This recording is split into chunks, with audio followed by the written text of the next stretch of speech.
Have you ever found yourself staring at the ceiling at 2 in the morning, exhausted, but forced to get out of bed again? That quiet feeling of frustration, as your precious sleep is stolen by another unwelcome trip to the bathroom, is an experience far too many of us know.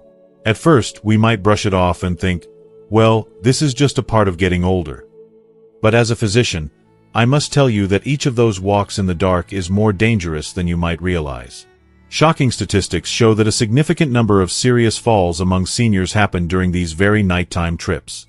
It's not just an annoyance, it is a silent threat to the independence we cherish so deeply. But here's what my years of experience have taught me, and this may come as a shock. In the vast majority of cases I've seen, the problem isn't your bladder. Not at all. Your body is simply responding to a mistaken signal, and there is a gentle, natural way to correct it. I'm not talking about theory. I'm talking about real people. I will never forget one of my patients, Robert, a 72-year-old veteran. He came into my office, his eyes heavy with fatigue, and told me, "Doctor, I feel like my own home has become a prison at night." The exhaustion and the quiet embarrassment were stealing his joy for life. Robert's story is exactly why I'm making this video. Today, we are going to uncover the real reason behind these broken nights. More importantly, I will share with you a simple, common herb, something you might already have in your kitchen that costs just a few dollars, and a small routine change that can help you finally reclaim peaceful, uninterrupted sleep. And please, make sure you watch all the way to the end. I will reveal the one common mistake that nearly 90% of my patients make, an error that quietly sabotages their sleep, no matter what else they try. Understanding this alone could change everything for you. Everything I share today is grounded in both modern medicine and time-tested wisdom. I'm not here to sell you anything. I am simply here as your guide, to help hand back the control over your own well-being. So, before we dive in, I truly want to know how many of us have faced this. If what I just shared feels familiar, please comment a simple yes below. It shows me you understand, and it shows others in our community that they are not alone. Okay, let's get started. Alright, so let's get right into our first section. Section number 1. Why your sleep is interrupted. The real reason. So many of us, as we get older, simply accept that waking up in the middle of the night is an unavoidable part of the journey. We sigh, we get up, we go back to bed, and we chalk it up to age. But what I want to share with you today, based on my years of seeing patients just like you, is that this is often a misunderstanding of what our bodies are actually trying to tell us. The problem is real, but the cause is often not what you think. Let me explain it this way. Inside your body, there is a very important hormone called vasopressin. Think of it as a dedicated night watchman at a water plant. During the day, the plant is busy. But at night, the watchman's job is to send a signal to slow everything down, to tell the kidneys, okay, time to rest. Let's not produce so much urine for the next 7 or 8 hours. This allows us to sleep through the night peacefully. Now, here is the core reason why things change. As we age, it's not that the night watchman quits his job. It's just that, well, he gets a little less assertive. His signal to the kidneys isn't as strong as it used to be. So the kidneys, not getting the clear message to slow down, just keep on working as if it were the middle of the day. This is a gentle, natural shift. It is not a disease. But it's the primary reason your bladder starts filling up more quickly during the night than it did when you were younger. At the very same time, a second change is happening. The bladder itself becomes, well, let's just say it gets more sensitive. Think of it like a fire alarm that's become a bit too touchy. In our younger years, it would wait until there was significant smoke before sounding the alarm. But now, after 60 or 70 years of service, it might go off at the slightest puff. The nerves in the bladder wall send that urgent signal to the brain much sooner, even when it's only holding a small amount, maybe just 6 or 8 ounces. And what is the result of these two things combined? You're jolted awake at 2 in the morning with that urgent, undeniable feeling. You make your way to the bathroom, expecting a great deal of relief, only to find that there was very little urine there to begin with. Does that sound familiar? It's an incredibly frustrating cycle. In my practice, I see this week in and week out. I remember a patient, a wonderful woman named Eleanor, who was 78. She came to me feeling defeated. She told me, her voice quiet. "I think my bladder is just giving out. I feel so old and frail having to get up 3 times a night." She was convinced it was a sign of her body failing her. But after we talked, and I explained this concept of the less assertive night watchman and the sensitive fire alarm, a look of relief washed over her face. It wasn't her fault. It wasn't a failure. It was simply a change in her body's natural rhythm. And that is the first, most crucial step in solving this problem. To understand that this is not your fault. Now, our own daily habits can also play a major role, often without us realizing it. That comforting cup of chamomile tea you have at 9 o'clock while watching TV? Or that warm bowl of soup for a late dinner? They feel soothing, but they are adding liquid to the system right at the time when our less effective night watchman is trying to do his job. Even the timing of our meals, especially salty foods in the evening, can make us thirsty later on, leading us to drink more water right before bed. It's a quiet domino effect. So, the solution begins not with a powerful drug, but with a powerful understanding. Your body is not broken. It's just communicating differently. Therefore, the most important action you can take, starting tonight, is one of observation. Let's stop guessing and start listening. Here is what I want you to do. It's a constructive action. A positive step. Get a small notebook and place it by your bed. For just 1 week, become a gentle detective for your own body. Note down what time you go to bed. Note down what liquids you drank after 6 p.m. and how much. And each time you wake up, simply jot down the time. You don't need to be perfect. Just be aware. This simple journal isn't a chore. It is the key to unlocking your own pattern. It's how you and I, together, can begin to work with your body, instead of feeling like you're fighting against it. We are simply helping that night watchman do his job a little better. Alright, now let's move on to our second section. Section number 2. The gift of deep sleep. Why it matters so much more now. We often think of sleep as simple rest. A time when the body just shuts down. But I need you to understand that, especially for us, after the age of 60, that is a profound understatement. Uninterrupted sleep is not passive. It is one of the most active, powerful, and restorative processes your body undertakes. It is nothing short of a nightly miracle. Let me explain what's really happening when your head hits the pillow and you fall into that deep, continuous sleep. Your brain, after a long day of work, begins a critical housekeeping process. Imagine a tiny, dedicated cleaning crew that comes out at night. Their job is to wash away metabolic waste and toxic proteins that build up between your brain cells during the day. One of these proteins, beta amyloid, is famously linked to memory problems and Alzheimer's disease. This cleaning process is essential for keeping your mind sharp. But here is the crucial part.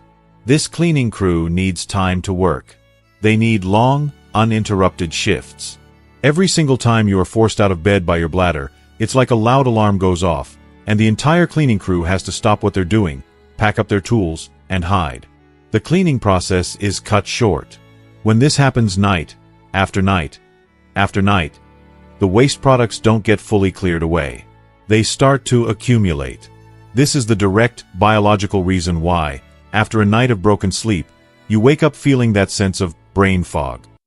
It's why you walk into a room and forget why you went in there, or struggle to recall a familiar name.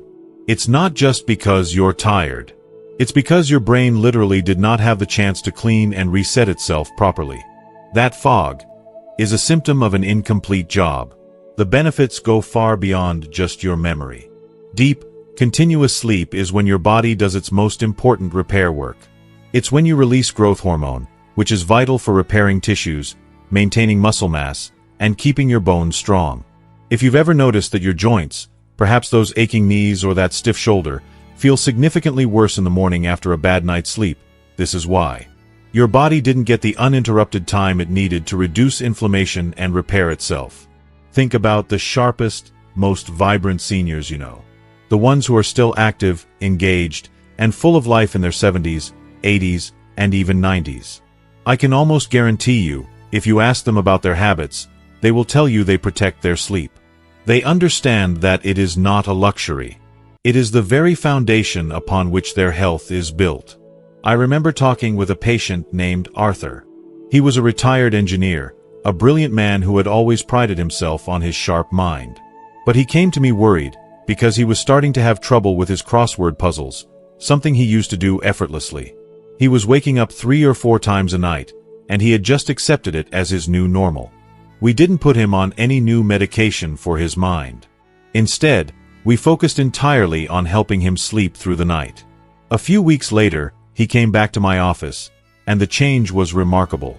He looked brighter, more alert.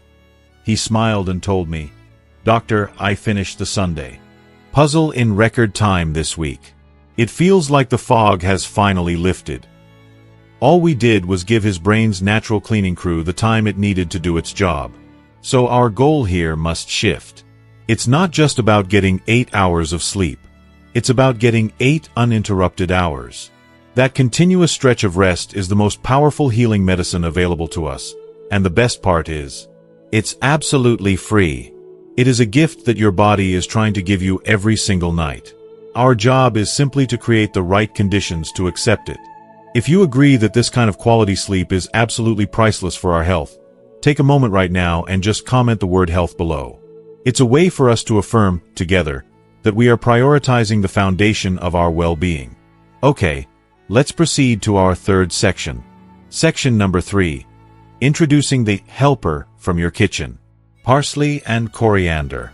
So, now that we understand why our sleep is being interrupted, and we appreciate just how vital that uninterrupted sleep is, the natural question is, what can we do about it? Many people, understandably, turn to sleeping pills. But as a physician, I am always cautious about these, as they can often lead to grogginess, dependency, and other unwanted side effects. So, what if there was a gentler, more natural solution? A solution that might already be sitting in your kitchen spice rack. This is where we turn to a little bit of time-tested wisdom. I want to talk about 2 very common, very humble herbs, parsley and coriander seeds. Now, you might know parsley as that little green garnish on the side of your dinner plate. And you may know coriander as a warm, fragrant spice used in soups and stews. But for generations, across different cultures, these herbs have been quietly used for their remarkable healing properties, especially for urinary health. They are not a discovery. They are an ancient secret. Modern science is now helping us understand what our grandmothers seemed to know instinctively. Both parsley and coriander contain natural compounds that have a wonderfully intelligent effect on the body. They act as very mild diuretics during the day, which means they gently encourage your kidneys to release excess fluid at the right time, when you are awake and active. But their real magic happens at night. These same compounds help to soothe the lining of the bladder, reducing inflammation and calming those overactive nerves we talked about earlier. Think of it this way. They don't force your body to do anything. Instead, they work with your body's natural rhythm. They help to gently nudge the kidneys to do their main work earlier in the evening, and then they help calm and quiet the bladder for the rest of the night. It's like a gentle whisper to your system, telling it that it's safe to relax and rest deeply. This isn't just a theory from a textbook. I have seen the real-world impact of this simple change in my own patients. I remember Carol, a 68-year-old retired schoolteacher. She was a lovely woman, but she was deeply embarrassed by how often she had to use the bathroom, especially when she was visiting her children and grandchildren. She felt like she was a burden, and it was stealing her confidence. She was skeptical when I suggested something as simple as a cup of parsley tea in the evening. She thought, how could something so simple possibly work? But she was willing to try. A week later, she called my office, and I could hear the difference in her voice immediately. It was lighter, happier. She told me, "Doctor, for the first time in I don't know how many years, I slept for 6 straight hours. 6 hours. I feel like myself again. All from a simple cup of tea." There was another gentleman, a 70-year-old man named Arthur, who was waking up 3, sometimes 4 times a night. He was exhausted. A neighbor suggested he try a light tea made from crushed coriander seeds, taken an hour or so before bed. Within a week, he noticed he was only waking up once. By the second week, he sometimes slept straight through until sunrise. He said it was like a fog had been lifted from his life. Now, it is very important that I say this. These herbs are not a miracle drug. They are not a cure-all, and they do not replace medical advice from your own physician, especially if you are on medications for blood pressure or other conditions. Please always remember that. Instead, I want you to think of them as gentle helpers. They are a small, kind support system from nature. The solution we are talking about is right there in your grocery store, and it costs pennies a day. It's not about some complicated, expensive pill. It's about returning to a simple, effective piece of wisdom that has been helping people for centuries. It's a quiet reminder that sometimes the most profound solutions are also the most simple. Okay, now for the most practical part of our conversation. Let's move on to section number 4. Section number 4. How to do it right. A small ritual with a big impact. Now, knowing about these gentle herbal helpers is one thing, but using them correctly is what makes all the difference. This is where many people try something, don't see results, and give up, often because they're making one simple, crucial mistake. They believe that if the tea is meant to help them sleep, they should drink it right before they lie down. It seems logical, but in reality, it often backfires. Let me explain the science behind this. When you drink any liquid, even a calming herbal tea, right before bed, you are essentially giving your bladder a final task to handle right as it's supposed to be going into its quiet, nighttime mode. Your body needs time. It needs a window of opportunity to absorb the beneficial compounds from the herbs and to process the liquid itself. If you drink the tea and then immediately get under the covers, you are simply adding more fluid to the system at the worst possible time, which can actually increase the chances of you waking up. It's a classic case of good intentions leading to the wrong outcome. So, let's build a small, simple, and effective evening ritual. This is not complicated. This is about creating a gentle rhythm for your body to follow. First, let's talk about the preparation. It couldn't be easier. If you are using parsley, simply take about 1 teaspoon of fresh chopped leaves or a teaspoon of the dried flakes. Just rinse them lightly and place them in your favorite mug. If you're using coriander seeds, measure out 1 teaspoon, and it helps to crush them just slightly with the back of a spoon to help release their natural oils. Drop them into your cup. Then, pour boiling water over the herbs, cover the mug with a small plate, and let it steep for about 10 minutes. This allows all those wonderful calming compounds to infuse into the water, creating a mild, soothing tea that is pleasant, but not overpowering. Now, here is the most important part of the entire process. The key to making this work. You are going to drink this warm tea approximately 90 minutes before you plan to be in bed, asleep. Let me say that again. 90 minutes. Not 15. Not 30. 90. This is your golden window. Think of it like this. You wouldn't turn off all the lights in your house and immediately expect to be sound asleep. You dim the lights. You wind down. This 90-minute window does the same thing for your body. It gives your system enough time to absorb the benefits of the tea and process the liquid, so by the time your head hits the pillow, your bladder is calm, settled, and ready for a long night of rest. I encourage you to set a little alarm on your phone if you need to. Make this 90-minute rule a non-negotiable part of your evening. While your tea is working its magic, you can enhance the effect by creating a supportive environment. Here's another small but powerful tip that I share with my patients. When you get into bed, try sleeping on your left side. This simple positional change can actually ease pressure on your kidneys and major blood vessels, which can improve circulation and allow your bladder to remain calmer throughout the night. And a final word of caution. It can be tempting to think that if 1 cup is good, 2 cups must be better. But that's not the case here. Please, stick to just 1 small cup. About 8 to 12 ounces is plenty. The goal is to introduce the calming compounds, not to flood your system with excess fluid. Remember, this is a gentle process. It's a whisper, not a shout. For so many of my patients, this small ritual has become more than just a health routine. It's a moment of peace, a signal to their mind and body that the day is done, and it's time to prepare for rest.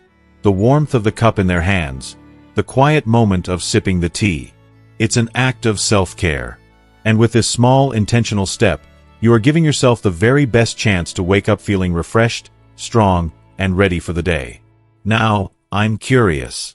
Was anyone surprised by the 90-minute rule? If that specific timing was new to you, Just take a second and comment the word wow below. Alright, we've arrived at our fifth and final section, and I want you to listen very closely to this one. This is the piece of advice I teased at the beginning of our video. Section number 5. The biggest mistake. The just-in-case habit. There is a habit that almost all of us have. We do it because we think it's the responsible, smart thing to do. Feels like we are being proactive and taking control. But in my experience, this single habit, done with the best of intentions, is often one of the biggest hidden culprits behind broken sleep. I am talking about the habit of going to the bathroom, just in case. You know exactly what I mean. It's the last thing you do before turning out the light. You're already in your pajamas, you've brushed your teeth, but before you get into bed, you think to yourself, well, I should probably go one last time, just in case. The problem is, you don't actually feel the urge to go. You're just emptying your bladder preemptively. Here is the scientific reason why this seemingly harmless habit can be so damaging to your sleep. Your bladder and your brain are in constant communication. They have a very sophisticated signaling system. When you consistently empty your bladder when it's not truly full, you are actively retraining this system in the wrong way. You are teaching your brain to respond to a much lower threshold of fullness. You are essentially making your bladder more sensitive, more needy. Think of it like a child who cries for attention. If you rush over every single time they make the smallest sound, you teach them that crying gets an immediate response. Over time, they will cry more and more, even when nothing is truly wrong. In the same way, when you go to the bathroom, just in case, you are training your bladder to send that "I'm full" signal to your brain far too early. You are conditioning it to feel urgent even when it's only holding a few ounces of liquid. And this creates the very symptom that drives so many people crazy. It's the reason why you are jolted awake at 3 in the morning by an incredibly strong, powerful urge, a feeling that you absolutely must go right now. But then when you get to the bathroom, very little actually comes out. Your bladder wasn't truly full. It was just sending a false alarm. An alarm that you, yourself, have unintentionally trained it to send. I have to tell you, this is one of the most common conversations I have with my patients who struggle with nighttime urination. I had a gentleman, a retired accountant named David, who was waking up like clockwork every night at 2:30 a.m. He had tried everything. He stopped drinking water after 4 p.m. He avoided all the wrong foods. Nothing worked.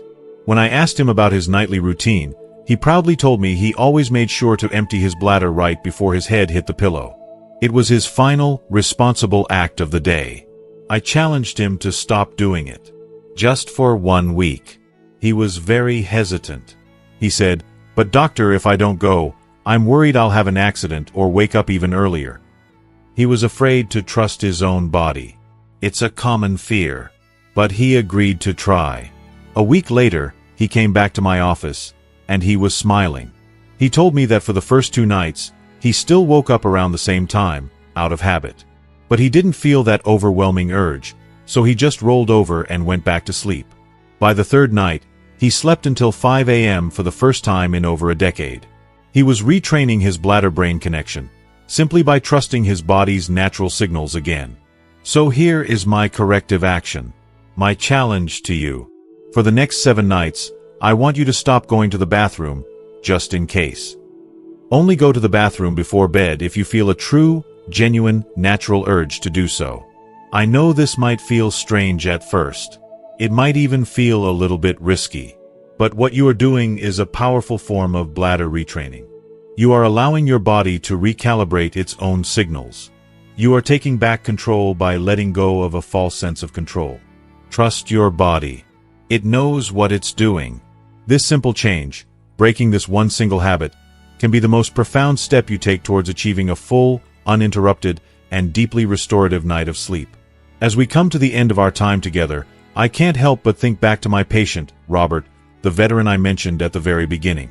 The man who felt like his own home had become a prison at night. Today, Robert is living a completely different life. He implemented the simple ritual of drinking a warm cup of parsley tea 90 minutes before bed. He became mindful of his evening habits. And he stopped the just-in-case trips to the bathroom. Slowly but surely, his nights began to change. First, he was waking up only once. Then, not at all.